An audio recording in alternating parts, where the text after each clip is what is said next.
Bismillahirrahmanirrahim. Assalamu alaikum. I am Hajra Shabir from Eastern Department from this University Faisalabad, and thanks Dr. Muhammad Akram, Associate Professor of Eastern Department for organizing this webinar. आज हम लोग बात करेंगे infective endocarditis की। ठीक है, ये क्या है कि बैक्टीरियल या फंगल इन्फेक्शन हो जाता है हार्ट की सरफेस का, जिसके रिजल्ट में क्या हो जाता है कि फॉर्मेशन हो जाती है एडहेरेंट मैस की, थ्रोम्बोटिक डेब्रिस बन जाता है और इसको जो है वो वेजिटेशन भी कहा जाता है। अगर हम लोग इसके प्री डिस्पोजिंग फैक्टर्स की बात करें तो इसमें रोमेटिक हार्ट डिजीज़ आ जाता है। ठीक है, अगर हम लोग इसमें देखें कि अकॉर्डिंग टू मिट्रल रिगर्गिटेशन तो मिट्रल स्टेनोसिस हो जाती है, एओर्टिक स्टेनोसिस हो जाती है और एओर्टिक रिगर्गिटेशन हो जाती है। कंजेंटल हार्ट डिजीज़ की बात करें जैसे कि बाइकस्पिड एओर्टिक वॉल्व या मिट्रल वॉल्व प्रोलैप्स हो जाता है, कैल्सिफाइड एओर्टिक वॉल्व डिजीज़ हो जाती है, हाइपरट्रॉफिक सब एओर्टिक स्टेनोसिस हो जाता है, उसके अलावा वीएसडी हो जाएगा। उसके अलावा इसके कुछ प्रोस्थेटिक वॉल्व्स आ जाते हैं, ये इसकी कॉज बन सकते हैं। अगर हम लोग ऑर्गेनिजम्स की बात करें तो स्ट्रेप्टोकोकस विरिडियंस जो है ये अपर रेस्पिरेटरी ट्रैक्स में प्रेजेंट होता है। ठीक है, और ये कॉज करता है पेरिडोंटल इन्फेक्शन। ये क्या करता है कि ब्लड स्ट्रीम में एंटर होता है through the chewing, teeth brushing या डेंटल एक्सट्रैक्शन के थ्रू जो है ये ट्रांसमिट हो जाता है। उसके बाद एंटेरोकोकस फैकेलिस है। ठीक है, ये कहाँ पे होता है? ये पेरीएनल और फीकल बैक्टीरियल फ्लोरा में प्रेजेंट होता है। इस ऑर्गेनिज्म के साथ इन्फेक्शन, ये ऑर्गेनिज्म जो है ये इन्फेक्शन कॉज कर सकता है ओल्डर मैन में विद द प्रोस्थेटिक डिजीज़, और फीमेल में ये वोमेन में जो है ये जेनिटो यूरिनरी इन्फेक्शन कॉज कर सकता है। उसके अलावा स्टेप्टोकोकस बोविस आ जाता है, ये एसोसिएटेड है लार्ज बाउल कार्सिनोमा के साथ। स्टेफाइलोकोकस ऑरियस है, ये कॉमन कॉज है एक्यूट एंडोकार्डाइटिस की और ये ओरिजिनेट होता है स्किन इन्फेक्शन से, जिसमें एब्सेस आ जाते हैं, इंट्रावेनस लाइन्स आ जाती हैं, जैसे कि आईवी ड्रग एब्यूज़ आ जाता है। उसके अलावा इसमें जो है वो पोस्ट ऑपरेटिव एंडोकार्डाइटिस आ जाता है, ये फॉलो करता है कार्डिक सर्जरी, और इसमें जो है वो प्रोस्थेटिक वॉल्व आ जाता है। मोस्ट कॉमन ऑर्गेनिज्म इसका जो है वो स्टेफाइलोकोकस एपिडर्मिडिस है। ठीक है, ग्राम नेगेटिव बैसिला है, ये एसोसिएटेड है प्रोस्थेटिक वॉल्व्स के साथ। फंगल इन्फेक्शन में जो है वो कैंडिडा और एस्परगिलस आ जाता है, ये अटैक करता है प्रीवियसली। ठीक है, प्रोस्थेटिक वॉल्व्स आ जाते हैं जो कि ये अफेक्ट करता है ड्रग एडिक्ट्स को और इम्यूनो सप्रेस पेशेंट्स को। उसके अलावा इसके pre disposing factors infective agents की बात करें तो प्री एग्जिस्टिंग में जो है वो chronic rheumatic heart disease, mitral valve, congenital heart disease आ जाती हैं। उसके अलावा ऑर्गेनिजम्स में streptococci, staphylococci, enterococci. Prosthetic heart valves में जो है वो staphylococcus epidermidis, gram negative bacilli, candida आ जाएगा। अगर हम लोग इसकी टाइप की बात करें तो इसमें जो एक्यूट इन्फेक्टिव एंडोकार्डाइटिस आ जाता है, ये और एक ऑर्गेनिज्म की वजह से होता है जिसका नाम है स्टेफाइलोकोकस ऑरियस। ठीक है, ये फ्रीक्वेंटली जो है वो इन्फेक्ट करता है नॉर्मल वॉल्व्स को। ये कंडीशन जो है इसकी वजह से क्या होता है कि स्मेयर डिस्ट्रक्शन हो जाती है वॉल्व की, जिसके रिजल्ट में एक्यूट वल्वुलर रिगर्गिटेशन हो जाती है, एक स्मेयर बैक्टीरियमिया हो जाता है, ये एसोसिएटेड है एब्सेस के साथ, तो ये माइकोडियम में जो है वो बन जाती है। सब एक्यूट की बात करें तो ये जो है वो ऑर्गेनिज्म की वजह से होता है जिसका नाम है स्टेफाइलोकोकस विरिडियंस।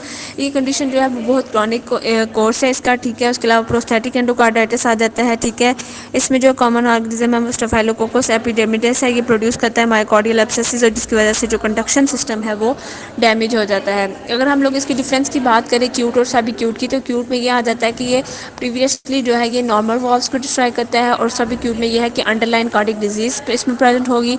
एक्यूट में यह है कि ये हाईली विरुलेंट ऑर्गेनिज्म की वजह से होगा, जिसमें स्टेफाइलोकोकस ऑरियस आ जाता है, और इसमें जो है वो स्टेफाइलोकोकस विरिडियंस आ जाता है। ये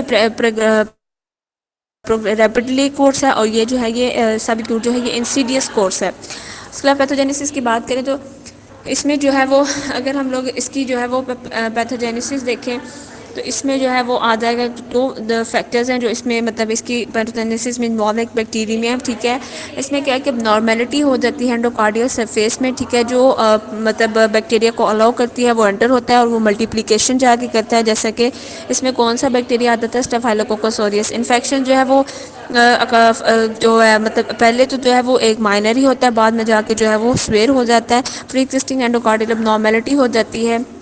उसके अलावा ये है कि ये बहुत ही ये कॉमन है ऑन द लेफ़्ट साइड, जो कि मिट्रल और एओर्टिक रिगर्गिटेशन कॉज कर देता है। राइट साइडेड वॉल्व्स जो है राइट साइडेड वॉल्व जो है वे इसमें इन्वॉल्व होते हैं, मोस्टली जो है वो ट्राइकस्पिड वॉल्व जो है वो इन्वॉल्व होते हैं। उसके अलावा इसमें क्या होता है, इसकी बेसिक अगर हम लोग पैथोजेनिकल फीचर्स की देखें तो इसमें यह है कि डिस्ट्रक्शन हो जाती है वाल्व कस की, जो कि अल्सरेशन प्रोड्यूस करता है, फॉर्मेशन हो जाती है वेजिटेशन की, सीडिंग हो जाती है इन डिपॉजिट की, ठीक है, by the blood born organism. Embolism हो जाती है वेजिटेशन की, जो कि स्प्लेनिक काज कर देता है, renal myocardial pulmonary infarction. Morphology की बात करें तो वेजिटेशन जो इन्फेक्टिव एंडोकार्डाइटिस की वो सिंगल हो सकती है, मल्टीपल लार्ज वेरिएबल हो सकती है। वेजिटेशन जो है वो रैपिड डिस्ट्रक्शन कॉज कर सकती है वॉल्स की, जिसके रिजल्ट में रप्चर हो जाता है लीफलेट्स का, कॉर्डिया टेंडिना का, ठीक है, या पेपलरी का। उसके बाद इसमें जो है वो वेजिटेशन की अगर बात की जाए इसके डिफरेंस की, तो इसमें जो है वो एक्यूट एक सब एक्यूट आ जाता है। एक्यूट में जो है वो वेजिटेशन जो है वो बल्कियर होते हैं देन दी सब एक्यूट, ठीक है। और सब एक्यूट में आ जाता है कि वेजिटेशन जो है वो रिलेटिव स्मॉल को अफेक्ट करता है। उसके बाद वेजिटेशन जो है वो प्रीवियसली नॉर्मल वॉल्स में जाके कॉज मतलब इसको डिस्ट्रॉय करेगा, ठीक है। उसके अलावा क्लिनिकल फीचर्स में जो है वो फीवर आ जाता है, लो ग्रेड फीवर हो जाता है with the weight loss Malus, ठीक है।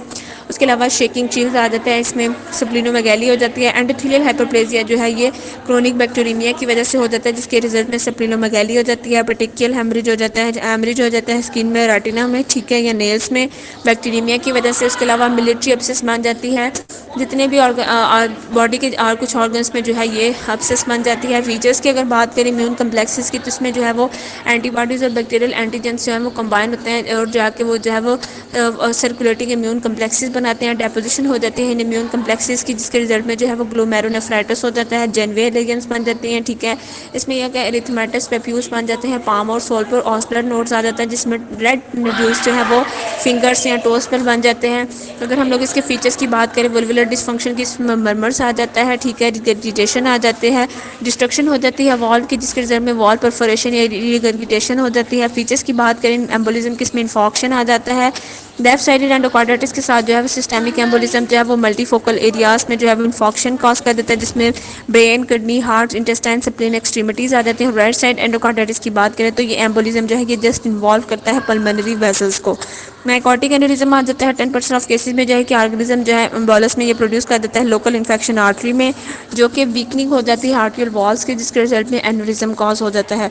क्लिनिकल फीचर्स की बात करें तो फीचर्स जो है इन्फेक्शन के, इसमें फीवर आ जाता है, नाइट स्वेट्स आ जाते हैं, वेट लॉस आ जाता है, फीवर फटीग आ जाता है, मायल्जिया आ जाता है, एथ्रल्जी आ जाता है। फीचर्स का अगर बात करें एम्बोलिज्म की, इसमें फर्स्ट टाइम ये जो है प्रेजेंट करता है with strokes where limb pain होती है, पल्मोनरी या मायोकार्डियल इन्फॉक्शन आ जाता है। कार्डियक फीचर्स में जो है वो साइन एंड सिम्टम्स देखा जाए तो अंडरलाइंग हार्ट डिजीज आ जाती है, चेंजिंग मर्मर आ जाता है, कार्डियक फेलियर आ जाता है, ठीक है। फीचर्स की बात करें इम्यून वेस्कुलाइटिस की, तो स्प्लिंटर हेमरेज आ जाता है, क्लबिंग आ जाता है, जेनवे लेगन आ जाता है, ऑस्लर नोड्स आ जाता है।